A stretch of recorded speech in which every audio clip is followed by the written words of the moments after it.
这是我们加拿大简报团队为您搜集总结的权威信息。加拿大简报：加拿大的住房和移民政策不一致。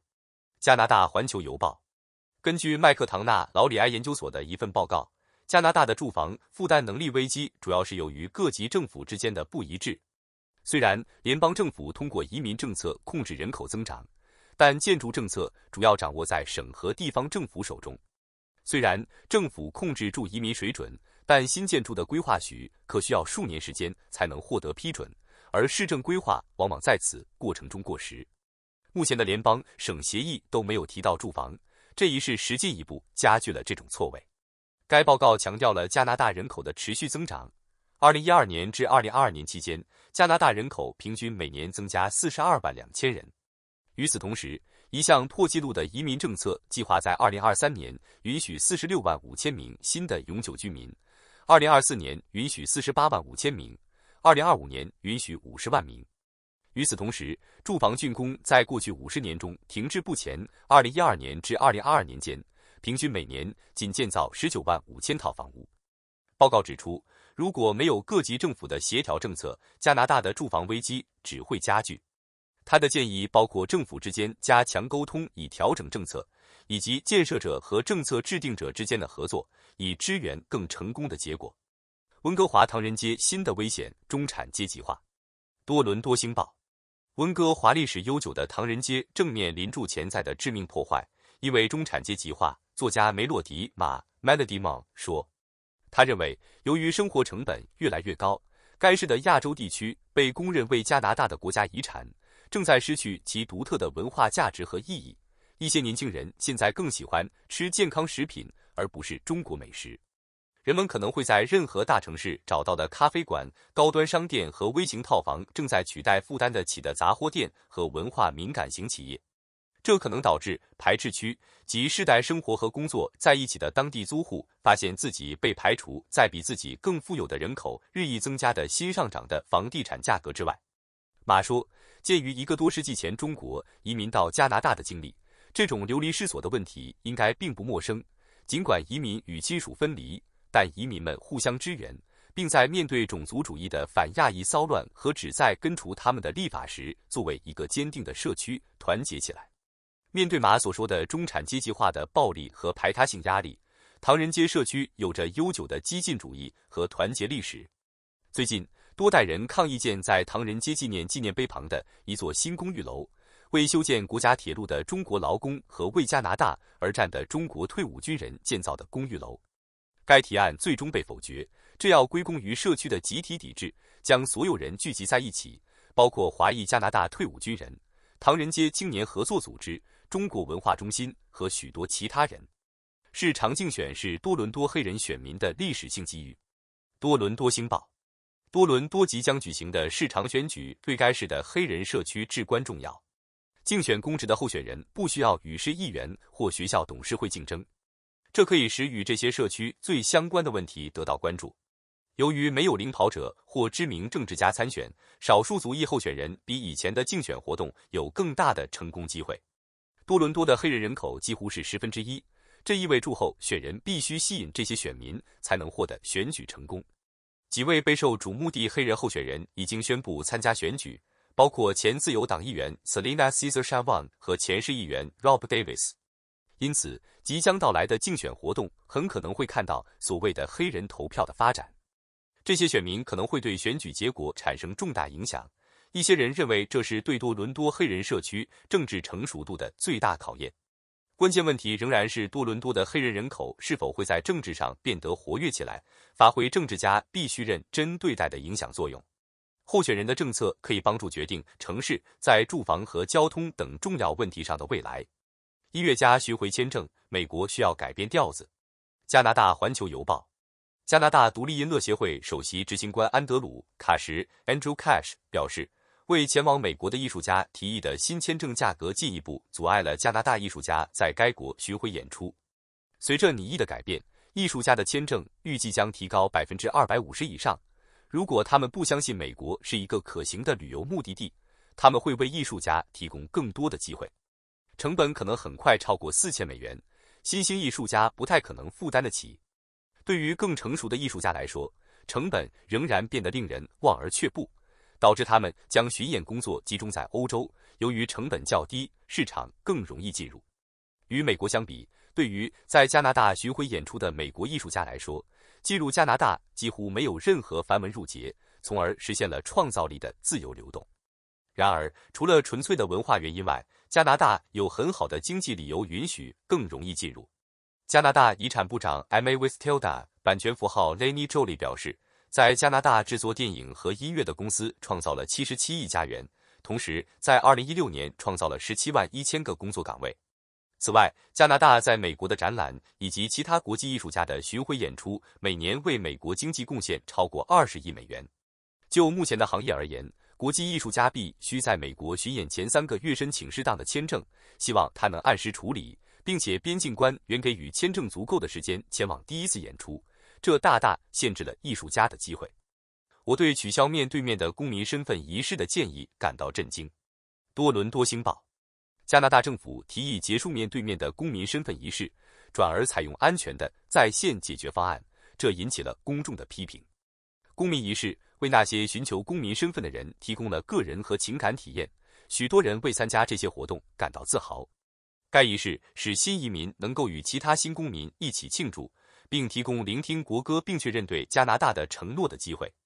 按照提议，废除仪式并用在现行证信箱取而代之，将降低加拿大梦的重要性，并可能对参与这一进程的公民不屑一顾。虽然以新的公民身份仪式的语言承认土著人民的举动受到欢迎，但批评人士指出，公民入职的在线过程将降低加拿大作为一个欢迎国家的声誉。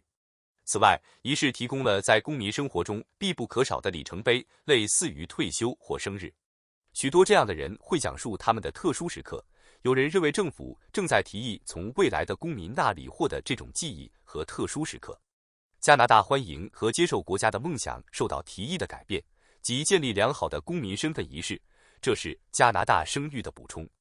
这种特殊的致谢可以归入历史书，简化未在线检查框。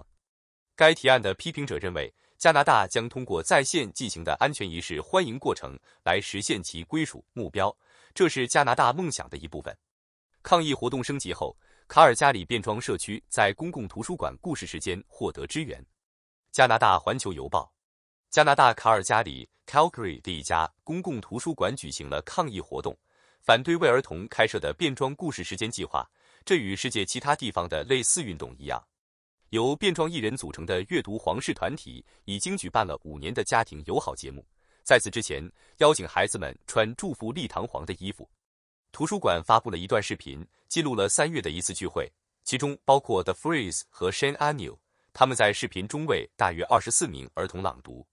然而，抗议者声称该计划培养儿童进行性剥削，卡尔加里和其他地方的示威者和支援者之间发生了对抗。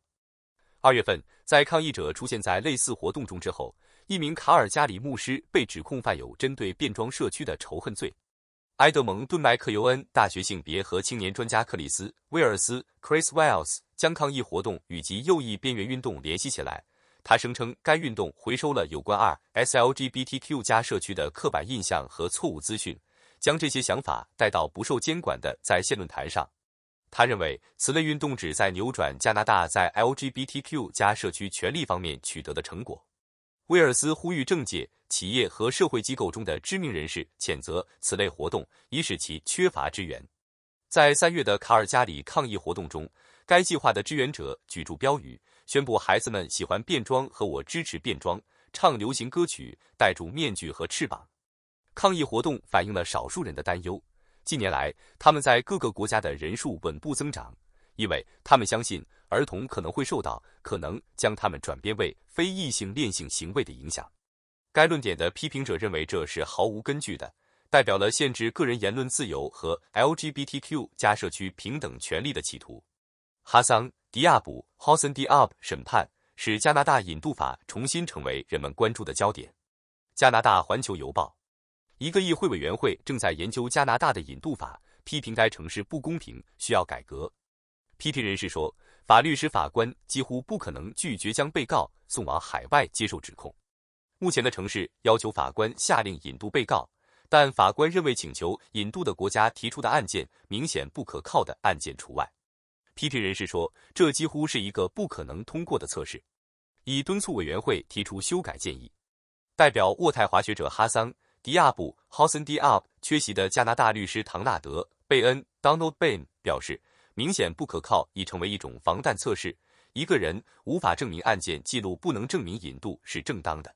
贝恩说，迪亚布是我们制度有多糟糕的典型案例，但这并不是我们对待引渡的方式存在明显问题的唯一案例，强调了加拿大相对较高的引渡成功率。在应与其有引渡条约的国家的要求将某人驱逐出加拿大之前，法官决定被告的行为如果发生在加拿大是否将被视为刑事犯罪。但法官不需要评估证据。引渡请求由司法部国际援助小组管理。IAG 总干事兼高级总法律顾问珍妮特·亨奇 （Janet Henchy） 在2月份的听证会上作证说，评估证据将威胁引渡的速度。委员会听到有人呼吁加拿大的引渡法更多地考虑请求国的人权记录，结束伴侣暴力的计划。多伦多星报：过度依赖刑事司法系统来防止在亲密伴侣关系中虐待妇女，实际上可能使他们面临更大的风险。研究表明，家庭暴力的幸存者最好得到充分的社会和心理健康支援，而不是对施暴者提起刑事诉讼。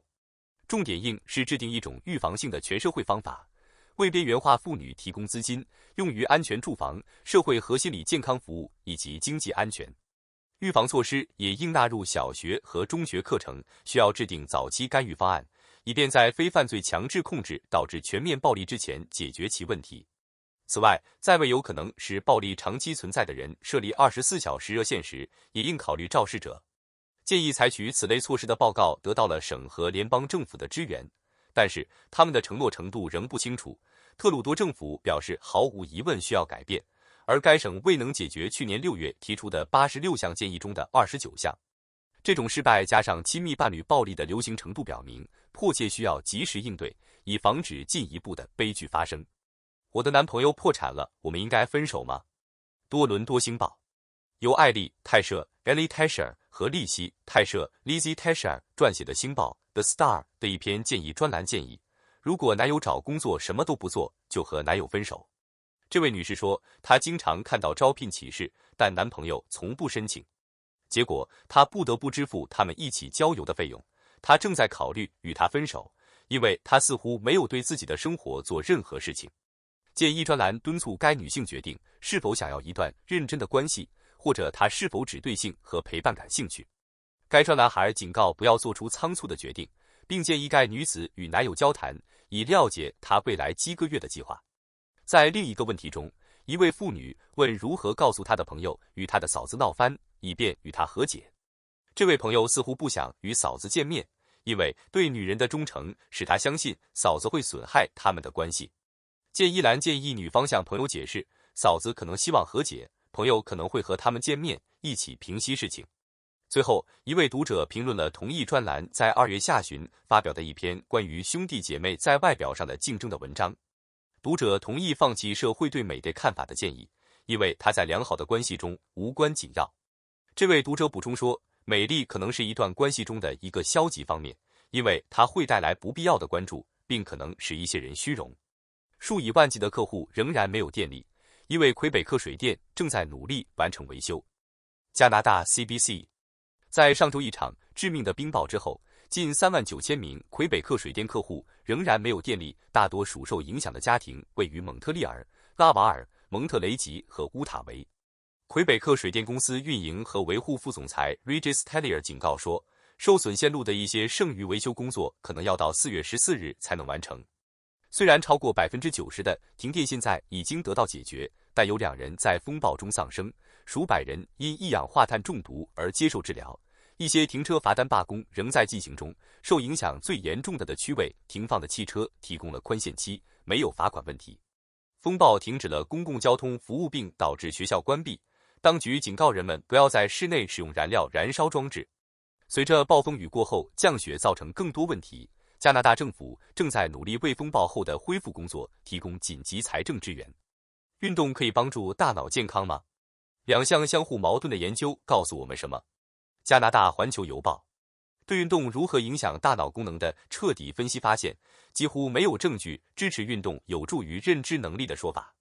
格林纳达大学的研究人员分析了109项现有研究，发现虽然有一些积极的结果，但总体效果微不足道。然而，发表在科学报告杂志上的一项研究产生了因果证据，将定期锻炼与中深认知益处联系起来。为了得出结论，研究人员使用孟德尔随机化结合观察和干预研究的优势来研究使人们倾向于锻炼更多的遗传因素是否也能改善认知。BMO 首席经济学家发现全球市场的基础裂缝。加拿大环球邮报 BMO 首席经济学家道格·波特 Doug Porter 警告说，3月份的早期数据显示经济放缓，特别是在美国。本周活动疲软的最重要迹象之一是 ESM 数据，制造业 46.3 和服务业 51.2 均处于接近各自衰退地区的水准。他写道，经济降温的迹象是不可避免的，因为过去1个月的银行业压力使这种言论沉默了一段时间。他的评论得到了花旗美国股票策略师斯科特·克罗纳特 Scott Cronert 的支援。他表示，由于在通货紧缩之前或利率面临更大的压力，以及 COVID-19 对信贷条件收紧的影响，收益面临下行尾部风险。美国银行证券 BOA Securities 的迈克尔·哈奈特 Michael Hartnett 认为，未来几个月美国将遭受经济衰退。ESM 制造业新订单数据表明标准普尔500指数利润增长急剧下降。根据他的一张图表，该图表与他提出的预测即将出现的经济衰退的10张图表相吻合。他警告说，标准普尔指数已从3800点反弹至400-4 200点，上升趋势看起来似乎已经结束。Cronert 警告说，短期内全年指引下调的可能性被低估了，特别是因为2023年的盈利预期仅从220美元降至219美元。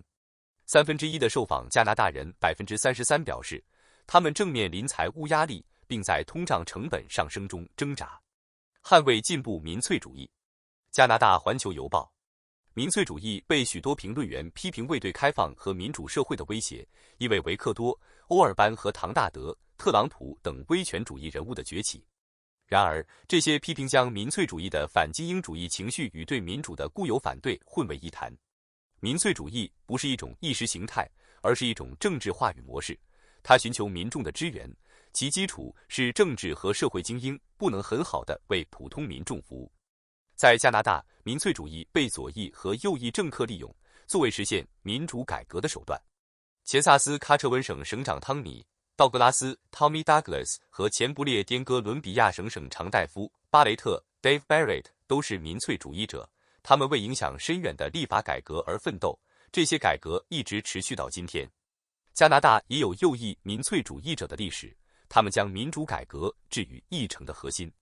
前总理约翰·迪芬贝克 （John Diefenbaker） 利用政治权力结束了移民政策中的种族歧视，并颁布了加拿大权利法案，而改革党的创始领导人普雷斯顿·曼宁 （Preston Manning） 则将民主改革置于其资讯和议程的中心。民粹主义不是对民主改革的威胁，而是经常成为争取支持进步政策的有力手段，并反驳进步改革者是精英主义的说法。